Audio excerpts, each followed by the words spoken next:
Muy buenos días a todos nuestros queridos oyentes de Radio María. Les damos la bienvenida un sábado más a este su programa Conversemos. Hoy les acompaña desde aquí, desde Cuenca, Alexandra Ramos, Iván Lucero y en los controles está Dani Paredes. Y hoy tenemos un tema muy importante ya que se acerca la fiesta de Corpus Christi. También estamos en este mes hermoso dedicado al Sagrado Corazón de Jesús. Y para eso hemos invitado a un amigo ya de la casa, digo yo, porque ya ha estado con nosotros antes, el padre Justo Antonio Lofeudo, que se conecta desde Portugal. Él es promotor de las capillas de adoración. Pero antes de arrancar con el programa y con este tema que hoy hemos escogido, que es celebrando el Corpus Christi, queremos encomendarnos al cuidado de San Miguel Arcángel a pedir que Él bendiga este programa y que sea de mucho provecho espiritual para todos los que nos escuchan. San Miguel Arcángel, defiéndenos en la batalla, sé nuestro amparo contra la perversidad y acechanzas del demonio.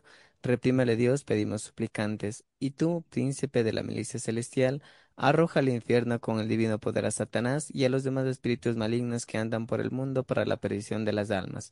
San Miguel Arcángel, con tu luz ilumínanos, con tus alas protégenos, con tu espada defiéndenos. Amén.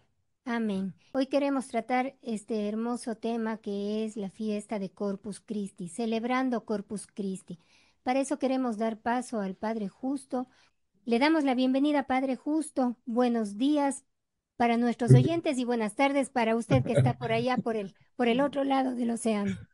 Sí, sí, sí, tenemos creo que 6 horas de diferencia. Sí, muy buenos días para ustedes. Gracias, Padre. Como comentábamos a nuestros oyentes, estamos próximos a celebrar los católicos esta hermosa fiesta de Corpus Christi. Y por eso hoy queremos hablar con usted que tiene esa misión tan grande y tan hermosa, ¿no? De las capillas de adoración perpetua y de ser también un adorador, que usted nos vaya guiando y nos vaya contando sobre esta fiesta y cómo aprovecharla al máximo, Padre.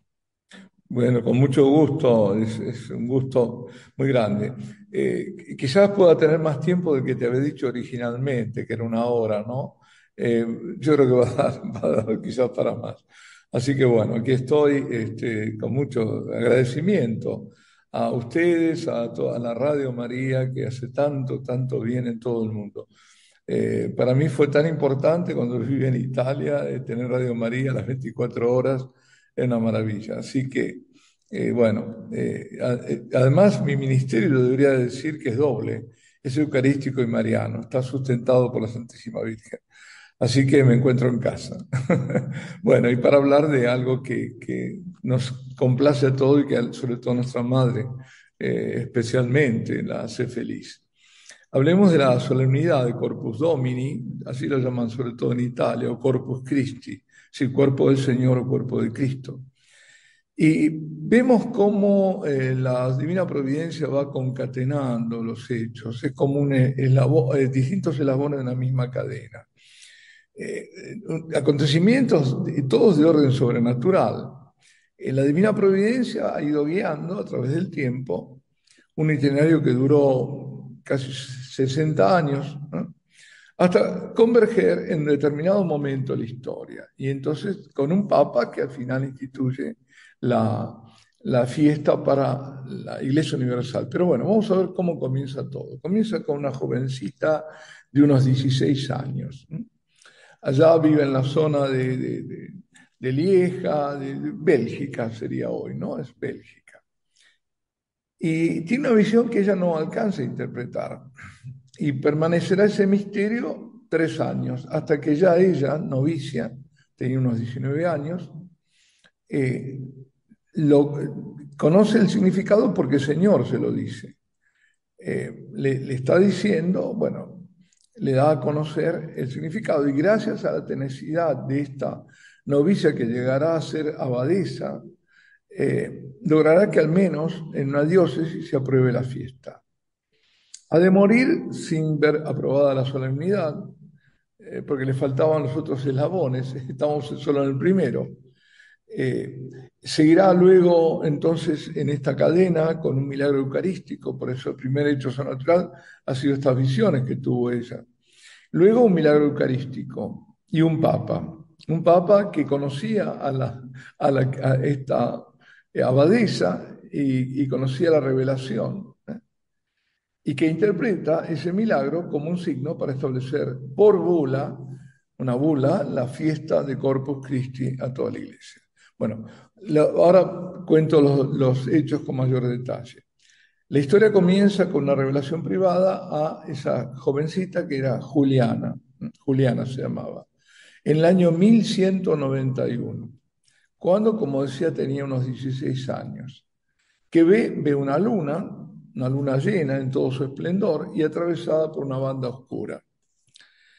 Y eso le dejó una impresión vívida. Evidentemente, los hechos naturales dejan una impresión vívida, no se olvidan más. Por ejemplo, nos ha pasado, creo que a todos, haber tenido un sueño que viene de Dios. Cuando el sueño viene de Dios, habremos tenido uno, dos sueños en la vida, tres, qué sé yo, no más, pero son vívidos, quedan siempre impresos, ¿no? Uno no se olvida más. Y además dejan paz, ¿no? Porque también los sueños pueden venir del enemigo, y si no, otros propios. Bueno, no quiero desviarme. 3 años más tarde, entonces se repite, como había dicho, la visión, y es el Señor el que le explica. La luna, le dice, es la iglesia militante, la luna llena, esplendente, luminosa, que celebra los misterios de la salvación. Celebra, por ejemplo, la encarnación, celebra la pasión, la muerte de Cristo, toda la Pascua, bueno, la Cuaresma, ¿no? La resurrección, la Pascua de Resurrección, la Ascensión, Pentecostés, ¿no? Pero, ¿por qué la banda oscura? La banda oscura porque está faltando una celebración, que es la real presencia del Señor en la Eucaristía. Cuando ella es abadesa, ya en ese momento cuando le enseña, ella era novicia, de abadesa Agustina en Montcornillon. Montcornillon está cerca, junto a Lieja, de nuevo, ¿no? Siempre lo actual Bélgica. Cuando esa abadesa, digo, Agustina, en Montcornillon, con la inquietud que le provocaba esa revelación, porque le pedía al Señor eso, hace consultas a teólogos, primero llega a la Universidad de París y luego a obispos, arzobispos, ¿no? Importantes. Y algunos la acogen, ¿no? Esa posible iniciativa la tomaban como de ella, porque serviría a aumentar la devoción al Santísimo Sacramento.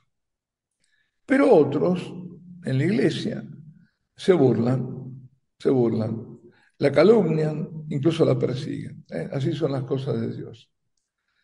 En fin, la historia es tortuosa, muy tortuosa. El nuncio en Maastricht, Países Bajos, cerca de Bélgica, en Holanda, llega a aprobar la fiesta 1251.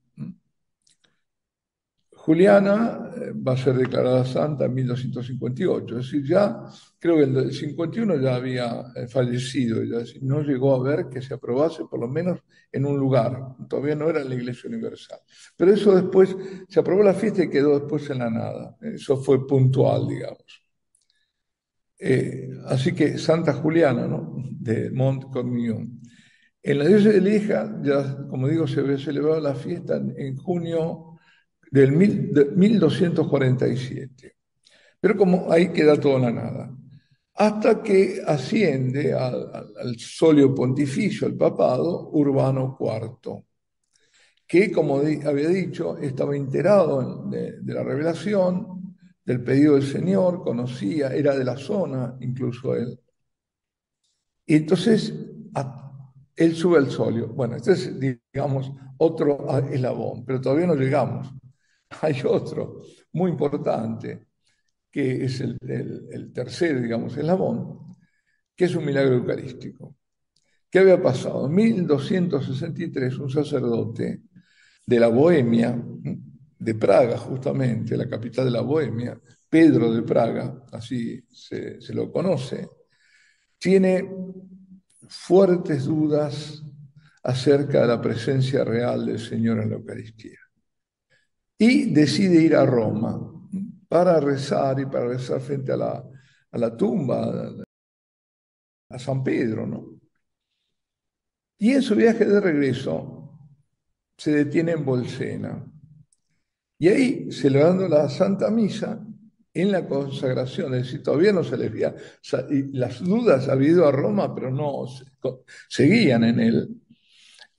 Celebrando la Santa Misa, en la consagración, cuando consagra el cuerpo, ver salir sangre, sangre de la sagrada forma de la hostia, tan efusivamente que tiñe el corporal. Y él queda atónito, aturdido ante el milagro y no sabe qué hacer. No sabe lo que hay que hacer, deja el altar y se va con las hostias a la sacristía. Mientras tanto cae sangre, ¿no?, en el piso, salpica el mármol. Bueno, hoy se conservan tanto el corporal, que está todo manchado, teñido de sangre del Señor, y el mármol que está en Bolsena con la sangre. El corporal no está ahí, y ahora vamos a ver por qué. Porque cuando eso ocurre en Bolsena, en ese momento el Papa Urbano IV que mencioné estaba en Orvieto.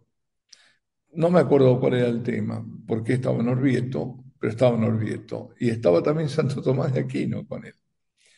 Se entera del prodigio, del milagro, y pide que le lleven las hostias junto al corporal. Por eso el corporal está en Orvieto. A recibirlo se arrodilla en adoración y ratifica el milagro. El Papa, como digo, era oriundo de esa zona de Lieja, sabía ya de las revelaciones y ante ese milagro instituye en 1264 la fiesta del Corpus Christi. Y lo hace por medio de una bula, la bula Transiturus. Más tarde se va a estipular, no fue en ese momento, como fecha, una fecha móvil, como sabemos que se celebre el jueves después de la octava de Pentecostés. Lo que pasa es que ahora en pocos lugares se celebran el jueves, en Toledo, pero la fiesta la han pasado al domingo siguiente, ¿no? Pero sería el jueves después de Pentecostés, es decir, ayer, ¿no? No, ayer no, anteayer, hoy estamos en sábado. Anteayer debería haber sido el Corpus, pero se ha pasado. Ahora, ¿por qué jueves? Recordando el Jueves Santo, que es cuando nosotros se instituye la Eucaristía, por eso el jueves. Y la fiesta con su procesión, fundamental parte de la fiesta es la procesión con el Santísimo, está ordenada a proclamar, aumentar la fe en la Eucaristía. Y el Papa Urbano IV le pide a Santo Tomás de Aquino, que estaba ahí, en Orvieto, componer el oficio litúrgico de la solemnidad. Él lo tiene que escribir, con las partes de los cantos y todo. Y Santo Tomás ahí muestra no solo su genialidad como filósofo, como teólogo, sino también como poeta eximio. Chesterton decía, ponderando la majestuosidad, la armonía, la elección justa de las palabras, se preguntaba Chesterton, ¿cómo va nadie a traducir realmente el sonido de pangelingua si ya la primera sílaba es como un golpe de platillos? Recordemos que el tantum ergo que durante la exposición al Santísimo, antes de la bendición, se canta, es parte del pangelingua. Y también está otra que compuso para esa fiesta Adoro te devote. Es decir, la bula, esta bula de la cual hablaba, por la cual instituye la fiesta, del Papa Urbano IV, del 1264, adelanta lo que ya dirá después Trento, o la encíclica, perdón, Mediator Dei de Pío XII, o documentos pontificios más recientes. ¿Por qué? Porque ¿a qué se refiere en el fondo la fiesta? ¿Qué es lo que persigue? Bueno, reconocer la presencia real, que es verdadera, ¿no? Fijémonos que viene justo después además de un milagro eucarístico de esas proporciones. Entonces, ¿qué requiere? ¿Por qué la fiesta también? No solo el reconocimiento, sino la reparación. De esto habla la bula. Reparar para confundir, decía, la maldad e insensatez de los herejes, de aquellos que la vituperan, que no creen más o menos contemporáneo, ahora no me acuerdo si antes fue Berengario, que decía que no, que la Eucaristía era simbólico. Siempre estos herejes también venían del clero, no eran laicos, como Lutero, era sacerdote. Es decir, siempre, lamentablemente, ha pasado eso, ¿no? A través de todos los siglos. Pues este decía que no, que era simbólica. Bueno, entonces, a través de esto también estamos reparando también otro de los por qué la fiesta, la alabanza. Decían en la bula, para que clero y pueblo alégrense juntos, alcen cantos de alabanza. Aquellos cantos que además compuso Santo Tomás de Aquino. Y tercero, decía, tercero y cuarto ahí. Tercero, servicio, al servicio de Cristo todo. Y cuarto, adoración y contemplación. Es decir, adorar, venerar, dar culto, glorificar, amar y abrazar el sacramento excelentísimo. ¿Cuánto? Es decir, es que es el don más grande, es el don infinito, es decir, no hay iglesia, no hay nada, no hay salvación sin Eucaristía. Entonces necesitaba esa fiesta. ¿Cómo se lo podía denegar? La fiesta, una de las fiestas más importantes, ese reconocimiento, agradecimiento y también motivo de alabanza y adoración, por supuesto, porque es el mismo Dios. Y había un quinto, perdón, y había anticipación del cielo, decía, para que pasado el curso de esta vida se les conceda como premio la visión beatífica. Ahora lo vemos al Señor así, tras los velos eucarísticos, porque no podemos tener la visión beatífica. Hay que estar muerto. O al revés, si Él quitase los velos y se mostrase en toda su sublimidad, en toda su majestad, en toda su divinidad, quedamos muertos, no podríamos. Ahora, hay que decir también que la nueva devoción, incluso en la misma Lieja, encuentra no pocas oposiciones, de nuevo, siempre.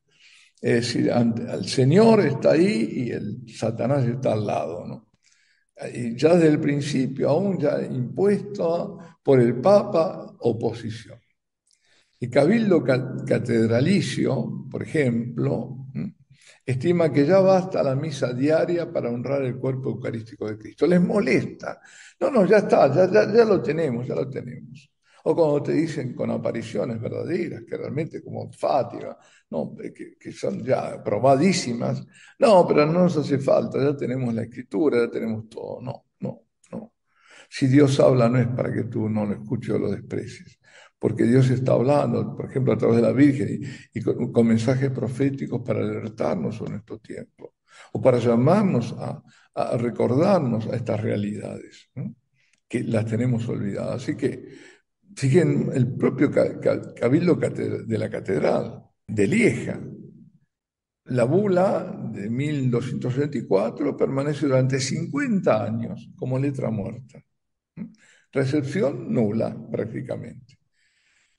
Pero el Señor siempre triunfa. Y al final, la fiesta de Corpus va a ser aceptada en muchos lugares. En Venecia, en 1295, en Würzburg, 1298, en Amiens, en 1306, la Orden del Carmen, en 1306, y también recibe distintos títulos en los libros litúrgicos, no me voy a poner, sino no quiero ponerlo pesada la cosa. Bueno, hay un concilio de Bion, en 1314, que hace, renueva la bula de Urbano IV. Y diócesis y órdenes religiosas aceptan la fiesta del Corpus. Y para 1324 es celebrada ahí sí en todo el mundo cristiano. Es decir, costó, le costó sangre, digamos, muchísimo a Santa Juliana, ¿no? De Montcornillon. Y no lo logró en su vida. Además, pasó a través de un milagro eucarístico, de un papa que conocía, a prueba, y aún así era letra muerta, hasta que pasó mucho tiempo, ¿no? 1394 es cuando ya sí, es el triunfo. Bueno, no sé si, es que si no, tengo cuerda, ¿eh? Si no si no, si quieren decirme algo, yo sigo, ¿eh? Yo estaba, quería hablar un poco de la procesión solemne y demás, pero bueno, a ver si no los quiero aburrir. No, padre, muchísimas gracias por lo que nos comenta.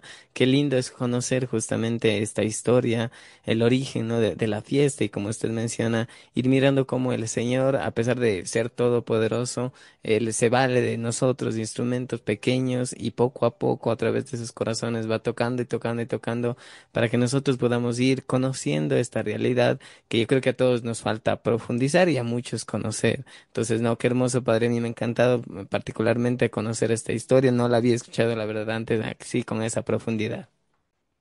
Y es muy importante también, padre, ¿no? Em, tomar estos puntos que usted nos decía, que la fiesta se la hace no solo para reconocer la presencia real del Señor, ¿no? Viva y verdadera de Dios en la Eucaristía, sino también para reparar las ofensas que se cometen en contra de Él. Y este punto es el que a veces olvidamos, la reparación. Tenemos los jueves eucarísticos, cuando tenemos la exposición del Santísimo en las iglesias, el mismo hecho de estar ahí, quizás sin decirle nada, pero acompañarle en ese tabernáculo en el que Él está como preso de amor por nosotros, ¿no? Esa misma compañía, incluso sin palabras, cuánto bien hace a nuestra alma y también cuánto consuelo lleva al Señor a su corazón. Sí, sí, muy oportunos los dos comentarios, tal cual. Porque esto es la parte histórica, pero ¿cuánto necesitamos? Han pasado, yo decía, ¿no? 1324, cuando se impone la fiesta, pero pasaron 700 años y estamos en lo mismo, ¿eh? Hemos regredido, es decir, retrocedido, ¿no?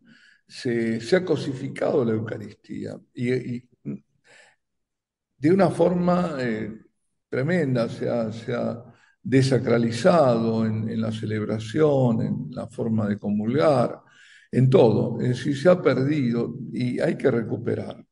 Por eso hay un movimiento que es, por ejemplo, el de la adoración perpetua, que nos permite justamente restaurar ese reino eucarístico o instaurarlo. Y además llamar a la conciencia de todos de que no es un algo, y por más preciado que pueda ser, sino que es un alguien quien está ante nosotros. Es Jesús mismo, ¿no? En toda su humanidad y divinidad. Y tenemos que descubrirlo a través de la fe, ¿no? Lo que ocultan los sentidos, como era el Tantunergo, Santo Tomás de Aquino, ¿no? La deficiencia de los sentidos está suplida por la fe, ¿no? Es la fe la que nos hace conocer que Él está ahí. Pero cuando somos duros, eso nos da milagros eucarísticos. Y hoy, como nunca, hay milagros eucarísticos. Lo que pasa es que no son conocidos, porque los están impidiendo hacer conocer, o sacerdotes o obispos. A mí me consta. Yo tengo fotos de dos que son impresionantes. Pero no quieren, no se quieren, no digo todos, pero entonces, ¿por qué tantos milagros eucarísticos? Para indicar que yo estoy ahí y que por más que el sacerdote no crea, yo estoy, o por más que se me desprecie, yo estoy, porque Él es fiel. ¿Eh? Es tremendo, porque fijémonos que no son premios, ¿eh? Puede ser en algún caso algún premio, pero en general no son premios, no son contratados para premios, sino son alertas que el Señor nos da. Fijémonos, por ejemplo, el caso de Bolsena, ese sacerdote que no creía, pero él, bueno, por lo menos estaba angustiado y buscaba creer. Pero, por ejemplo, el sacerdote de Lanciano, que fue en el año 700, estamos hablando más de 1300 años atrás, no creía, no creía. Y el de Ocebreiro, en Galicia, no creía, incluso se mofaba. Decía, este tonto, en un día de mucho viento, ahí en la montaña, de mucho viento, de nieve, ¿quién va a venir aquí? Y viene uno solo, que ese sí quedó el nombre, Juan Santín. Y aparece, si este viene por un poco de pan y vino aquí. Y se mofaba. Y delante de él le pasó lo mismo que allá en Lanciano. El pan se convirtió en carne y el vino en sangre. Eso, Exactamente, y eso es lo que nosotros queremos justamente resaltar, porque por ejemplo aquí en la ciudad de Cuenca, Azuay, Tradicionalmente se asocia la fiesta del Corpus Christi con dulces, pero no se asocia con lo que es verdaderamente, que es el cuerpo y la sangre de nuestro Señor Jesucristo. Y gracias de verdad, Padre, por acompañarnos, porque todos necesitamos de esto. Vamos a seguir, bueno, el significado, como estamos diciendo, ¿no? De la solemnidad. Por esta solemnidad estamos exaltando lo que celebramos en cada misa, porque, bueno, por empezar, en realidad en la misa tenemos todo, ¿no? Tenemos todo el triduo pascual, eso es lo que también hay que decir. Hay una parte que se ha olvidado, o sea, tiende a olvidar que es la fundamental, que es el sacrificio de la misa. Sacrificio incruento que actualiza o representa. Representar quiere decir representa, hace de nuevo presente lo que aconteció en el Calvario, no en el Gólgota, que ese sí fue cruento. Entonces estamos, en la misa tenemos todo, tenemos el Jueves Santo, porque es la institución de la Eucaristía y es lo que se recuerda y es lo que además es el memorial, porque se hace exactamente lo mismo que el Señor nos mandó a hacer. Y lo hace el sacerdote, porque ahí también consagró a los sacerdotes. Haced esto en memoria mía, él estaba consagrando a los sacerdotes.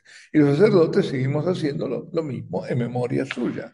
Pero no es solamente un hecho histórico que se recuerda, sino algo que se hace presente por obra del Espíritu Santo. Entonces tenemos el Jueves Santo, donde el Señor se hace presente por las palabras de consagración, que por eso decía también, esto es instructivo, porque últimamente están diciendo, bueno, pero este creerá o no creerá, porque como hay tanta apostasía de por medio, el fiel también tiene el derecho de pensar muchas veces, pero este es un supermodernista, este no creerá o no creerá.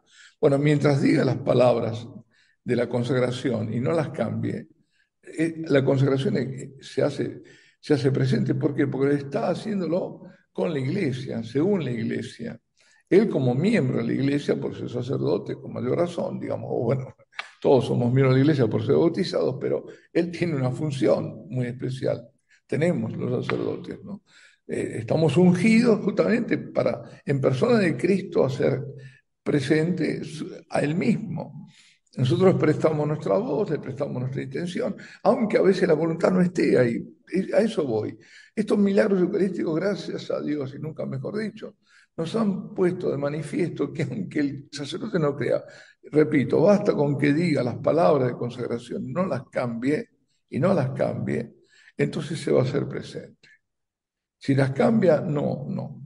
Ahora, yo una vez lo comenté porque se ha dicho a veces por el tema de la materia, porque exige las dos cosas, la materia y la forma. Es decir, el sacramento, en este caso de la Eucaristía, exige que el pan sea panásimo y que no tenga otros ingredientes, sino de trigo, no con centeno, no, de pan de trigo y ácimo, y el vino sea vino del fruto de la vid, de uva.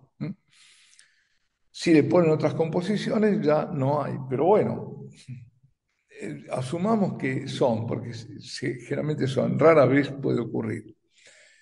Incluso puede ocurrir de muy buena voluntad.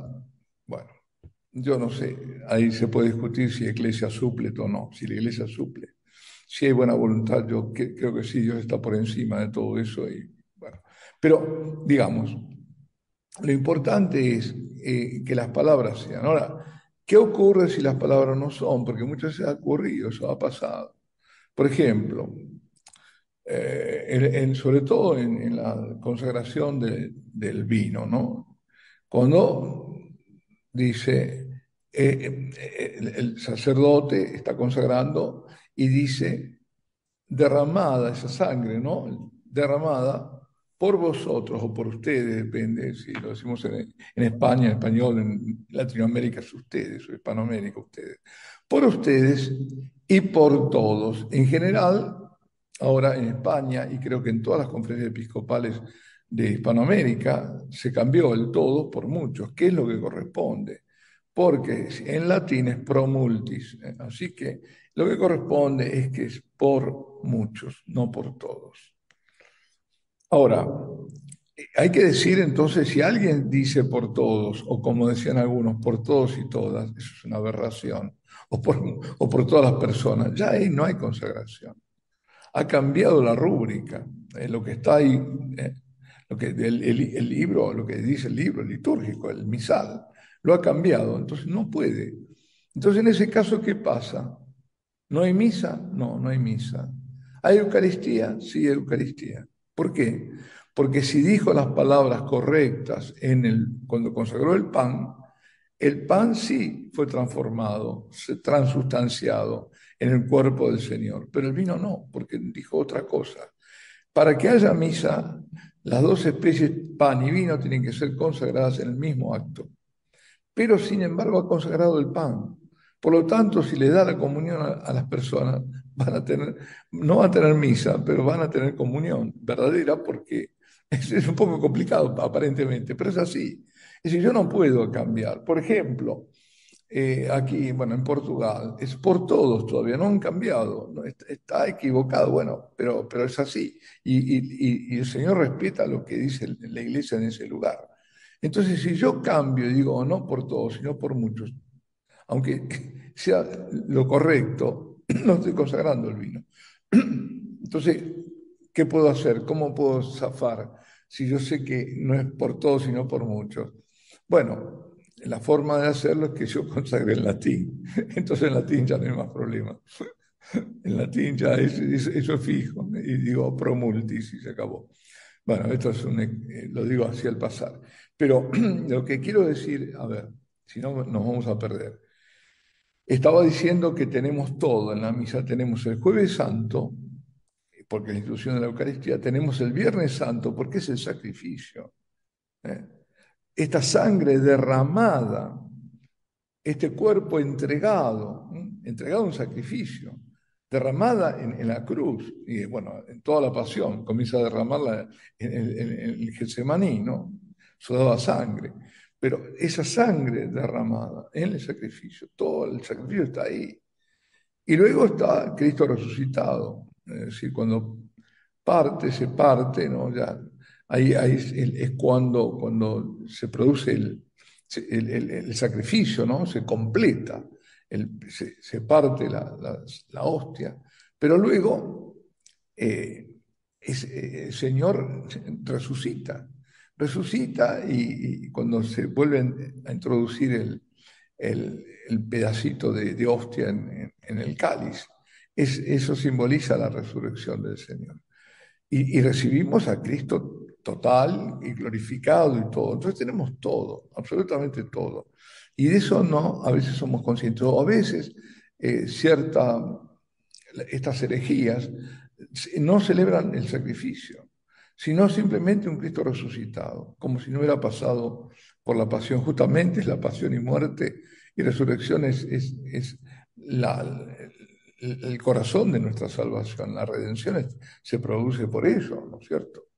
Entonces, el propósito de la fiesta del Corpus Christi es exaltar la fe en esa presencia real y en todo el sacrificio, además, porque la Eucaristía viene de la misa, no es dada así nomás. Cada vez que, por eso es importante cuando se hace exposición del Santísimo, que se exponga sobre el altar, porque el altar nos recuerda el sacrificio. Y además, la procesión es ambulatoria, ¿sí? Va atravesando, ¿no? Es una exposición, perdón, quise decir ambulatoria, es decir, que corre. No es la exposición que uno pone en el Santísimo, estamos todos ahí, sino que es expuesto y va pasando a través del pueblo, a través de la gente. ¿Para qué? Para la adoración de todos y también para reparar, porque lo que estamos haciendo, reconociendo, nos arrodillamos ante su paso, estamos reconociendo o se le tira adelante pétalos y bueno, pero es todo, ¿no? Hay que tener cuidado con la parte folclórica, que no tape la realidad, ¿no? Es decir, depurar eso, lo folclórico, porque si no quedó en lo folclórico. La procesión puede ser a veces procesiones incluso de Semana Santa, qué bonitas, pero quedan lo folclórico. Ir al núcleo, a qué realmente significa, porque urge recuperar el misterio mayor de la Iglesia, la misma razón de ser de la Iglesia, el centro, el culmen. Lo dice el Concilio Vaticano II, es la fuente, la Eucaristía es el fuente y culmen de la vida espiritual de la Iglesia y de todo, absolutamente de todo. y también reparar, como decía, por todos los sacrilegios, por todos los ultrajes, por todas las indiferencias. Eso que viene también tan fuerte a través del ángel de Portugal. Aquí en Portugal, los otros días fue, solo en Portugal, el 10 fue el día el feriado además del ángel de Portugal. Pues el ángel de Portugal enseña a los niños eso, esas oraciones, pero postrados ante el Santísimo. Reparar, es decir, ¿se acuerdan, no? Santísima Trinidad, Padre, Hijo, Espíritu Santo, os adoro profundamente y os ofrezco el cuerpo, sangre, alma y divinidad de nuestro Señor Jesucristo presente en todos los sagrados del mundo en reparación por todos los sacrilegios, ultrajes e indiferencias contra él cometido y por los infinitos méritos Sacratísimo Corazón y Corazón Inmaculado de María, os ruego la conversión de los pobres pecadores. Ahí hay dos cosas importantes que siempre me gusta destacar. Una es la necesidad, la exigencia de reparación. La justicia de Dios, la santidad de Dios exige que haya reparación. Y si no lo reparan los que lo cometieron, los reparamos nosotros por ellos. Pero la reparación no queda sola ahí en el aire, sino que también la misericordia de Dios exige que intercedamos por los pobres pecadores, por aquellos justamente que han cometido los sacrilegios, que han sido indiferentes. Y fijémonos, cuando dice sacrilegios, lamentablemente en la propia iglesia se están cometiendo sacrilegios. El sacrilegio de cuando se recibe la comunión no estando en estado de gracia. Los ultrajes que se cometen cuando se hacen misas de payasos y cosas por el estilo que hemos visto. Ultraje es tomar con pinzas en la época de la pandemonia, ¿no es cierto? O con guantes. Es un ultraje. Y las indiferencias también dentro. Indiferente a la presencia real, pasar frente a un sagrario y no arrodillarse ante el Santísimo. Dentro de la iglesia estamos hablando. Que eso hiere más al corazón de Cristo que los otros que ya son blasfemos y demás. A cada segundo se comete todo esto en el mundo. Por lo tanto, exige toda esta reparación. Y la reparación es una reparación formal a través de la adoración, de ese reconocimiento de fe. Y también se repara a través de penitencia, como le enseñaban a los niños de Fátima. Incluso el ayuno, tomarlo como una penitencia, privarse de una comida, no sé. Hay muchas formas, pero tenemos que recuperar el conocimiento de la Eucaristía. ¿Qué es? ¿Quién es? ¿Qué significa? Hace 2000 años Jesús dio su sangre en su pasión, en la cruz, por nosotros. Hoy nos da su sangre a nosotros, en cada Eucaristía.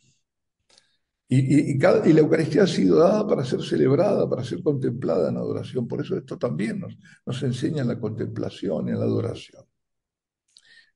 Celebración y adoración están tan íntimamente vinculadas que no hay fructífera celebración si no hay adoración. Y estoy hablando dentro de la propia misa, ni adoración fuera de la misa que no prepare y conduzca a una digna celebración. Fijémonos, nosotros vamos a misa fundamentalmente, vamos por muchas cosas, claro. Son distintos los fines. Vamos a pedir por los vivos, vamos a pedir por los muertos, sí. Vamos a alabar al Señor, pero a adorarlo, culto de la tría. Vamos sobre todo, principalmente, a adorar a Dios. Y esa adoración, además, fuera de la misa, nos va intensificando en ese conocimiento, profundizando, preparando los corazones al encuentro personal con nada menos que es nuestro Creador y Salvador. Y sin adoración no hay verdaderamente culto eucarístico. Por eso la procesión entra dentro de la adoración. Como decía, es una exposición ambulante que va pasando, ¿no? Pero al mismo tiempo va pasando ¿para qué? Para que lo vayamos adorando, ¿no? Y siguiendo, porque además es procesión, vamos detrás de Cristo, ¿no? Él es el pastor, ¿no?, que nos va conduciendo. Por eso urge recuperar, traer a la fe, a la luz de la verdad, a tantos fieles que están confundidos, pobres porque los han confundido, escandalizados otros, porque se han dado cuenta, entristecidos, cuando escuchan, como se escuchó, a un alto prelado decir que el Señor dijo tomad y comed y no dijo abrid la boca, como diciendo, no pidió la comunión en la boca. Madre mía. O cuando decían después del confinamiento, en la reapertura de la adoración perpetua, eh, no querían reabrir, justamente no querían reabrir, porque se cerraron algunas y otras no. Otras hubo fieles que las mantuvieron durante todo el tiempo, iban ahí, se quedaban, ¿no? Durante la noche. Y dijo que no, era una devoción extremadamente personalista. Ahora, ¿qué entiende por su personalista? Sí, es una relación, es un encuentro personal. La comunión misma es un encuentro personal, no comunitario. Todos entramos en comunión con el Señor a través de Jesucristo al Padre en la Santísima Trinidad. Pero no es una comunión entre nosotros convivial, no. Eso sería otra cosa. Eso es el plano horizontal, no. Es otra. La comunión es a través de Dios con Dios y en Dios. Entonces, eso de personal tiene un sentido peyorativo, personalista, pero es personal y tiene que ser personal. Recibir Así la es. comunión en la boca y de rodillas es la manera que más perfectamente refleja la realidad de que es un don divino. Yo no lo cojo, no lo agarro con mis manos, es que no puedo además. Bueno, a ver, yo soy sacerdote y no participo de la celebración digamos, sino simplemente de la misa, pero no estoy celebrando, ¿no? Pues recibo la comunión de rodillas en la boca. No porque no pueda tomarla con mis manos, yo sí puedo, pero porque es un don, me viene de arriba, es decir, no me lo doy yo a sí mismo, me viene del cielo, es el pan que baja del cielo. Y de rodillas porque es el gesto de adoración. Entonces, hay un don recibido y creo firmemente que es Dios, por lo tanto, lo adoro con el gesto propio de arrodillarme. Además, tomad y comed no significa que la sagrada forma sea tomada con la mano, sino que ese tomad, accipite en latín, significa recibid. Recibid es la invitación a recibir el don y no agarrarlo con la mano. Recibid. Por eso, el encuentro, claro que no es personal, es personalísimo, en que se cultiva la amistad con el Señor y se responde al llamado. Él nos llama a acercarnos y adentrarnos en ese secreto de ese corazón herido, de ese corazón abierto por cada uno de nosotros. En adoración vamos a Él para poder entonces poder a quien lo necesita. Es decir, primero tenemos que decir, el llamado siempre ha sido ese, venid a mí y después id al mundo. Vamos a Él para, para nutrirnos de Él, de su palabra, sobre todo, además de la Eucaristía, de su propio cuerpo, donde recibimos la fuerza del Espíritu, para ir fuera, a quien lo necesita, a quien no sabe nada de Dios, a quien vive en la oscuridad, a quien está en la desesperación, a quien está desnudo, está inane, muerto de hambre corporalmente, espiritualmente, y también para llevar la paz, porque esa paz la obtenemos delante del Santísimo. Él nos pacifica y al mismo tiempo nos hace portadores de paz, ¿no? Es decir, por eso esto nos ayuda y nos tiene que ayudar esta solemnidad a meditar, a asombrarnos hasta dónde llega Dios para encontrarnos. Y por eso agradecerle. Primero hizo el camino infinito desde su divinidad para unirla a nuestra humanidad cuando se encarna. Y eso magníficamente además lo expone en el himno de la carta a los Filipenses, San Pablo, ¿no? Él, siendo de condición divina, se despojó de sí mismo, es decir, se anonadó, se hizo nada, aceptó morir por nosotros, se humilló a sí mismo, dice, obedeciendo hasta la muerte y muerte de cruz. ¿eh? Es decir, mostró cuánto nos amaba y también cuánto obedecía al Padre, porque el Padre también nos amaba. Por eso lo manda al Hijo. Y ese sacrificio suyo es redentor, es de rescate. Redentor quiere decir que nos rescata de la muerte eterna, del estar apartado eternamente de Dios. ¿Por qué? Porque es por un lado expiatorio, Él expía por todas nuestras culpas, por nuestros pecados, y también es vicario, porque Él está en lugar mío, en lugar tuyo, en lugar de cada uno de nosotros. Y es propiciatorio porque a través del Hijo nos ve a nosotros, el Padre, y entonces inclina el favor del Padre hacia nosotros. Bueno, mucho se puede decir, pero lo importante es darnos cuenta de la magnitud del amor de Dios. Esto al final nos tiene que llevar a eso. ¿Y cómo tenemos que responder al amor de Dios? Estaba escuchando la canción, ¿no? El canto de este chico, y decía de las adicciones, ¿no? Que nos cura. Y yo pienso, ¿no? ¿Cuántos han sido sanados contemplando al Santísimo? Por ejemplo, contemplar al Santísimo es purificar la mirada. Una de las cosas peores y las armas más grandes que tiene el demonio en estos tiempos es la pornografía.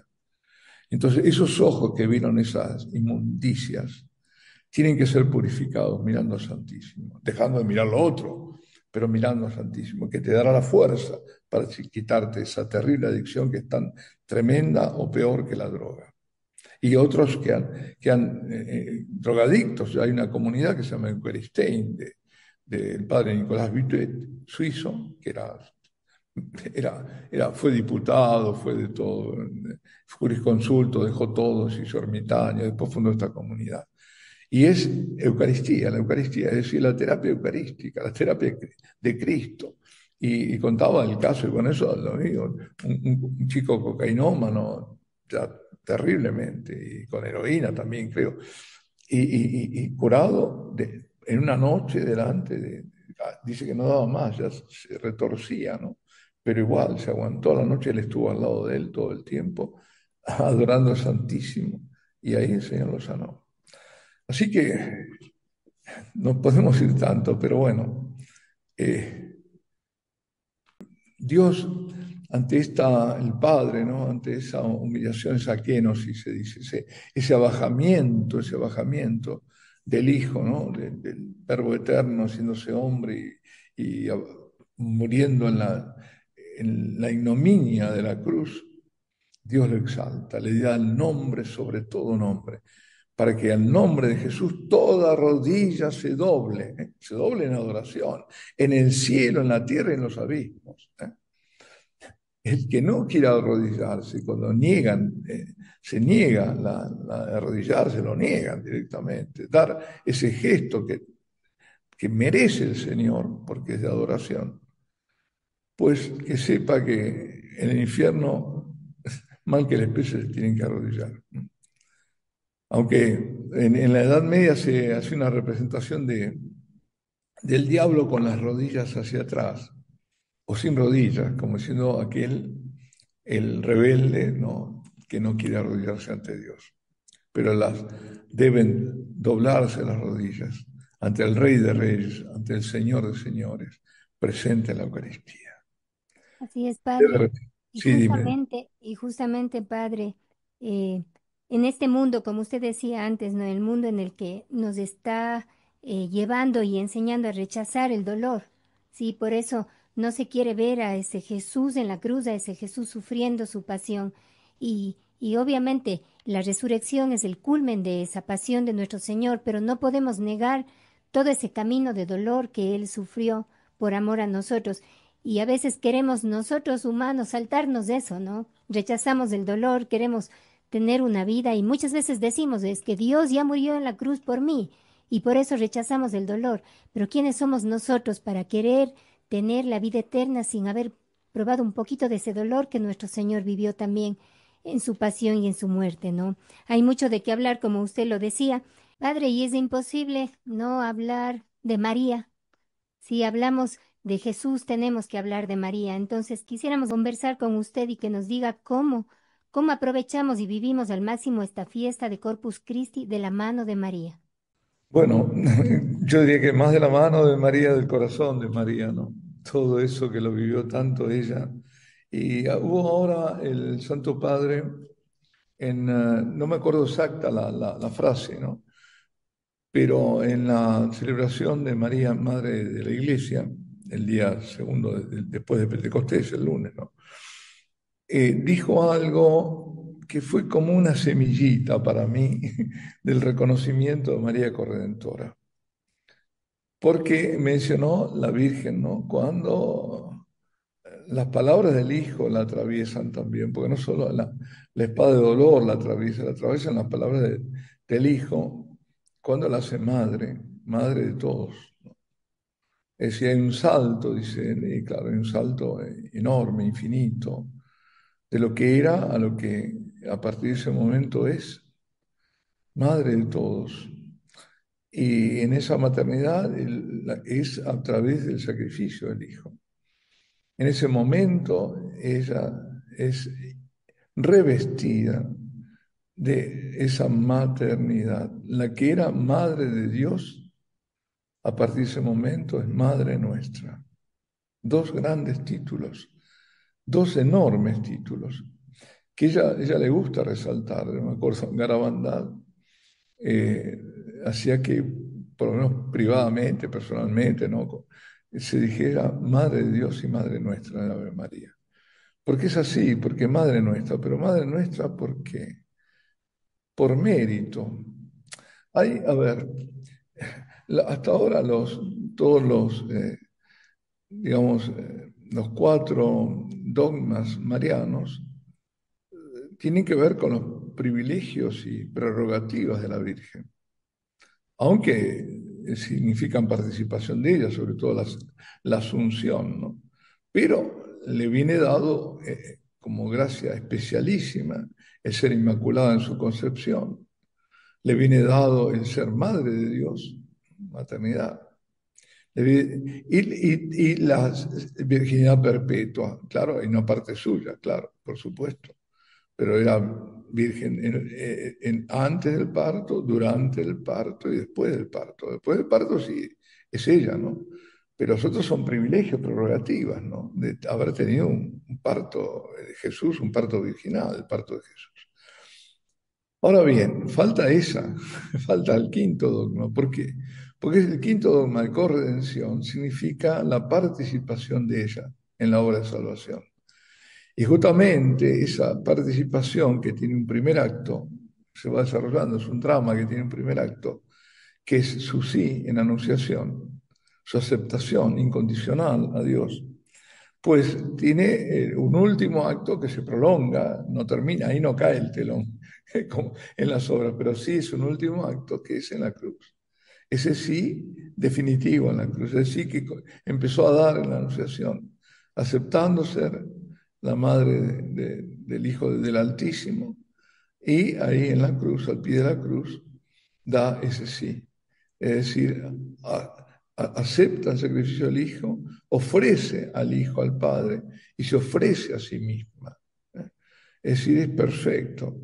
Es después del perfectísimo sacrificio de Jesús, porque es Dios encarnado, está el sacrificio de María, que es inmaculada. Si no hubiera sido inmaculada, no sería perfecto. Todos nosotros cuando sacrificamos, hacemos algo, damos algo a Dios, sacrificar viene sacrum facere, hacer algo sagrado, entregarlo a Dios, darlo a Dios, lo hacemos con nuestras imperfecciones de pecadores, ¿no? Entonces, el sacrificio sirve en parte también para purificarnos nosotros, pero ella no. Entonces, ella, lo totalmente pura, está dando ese sacrificio al Padre.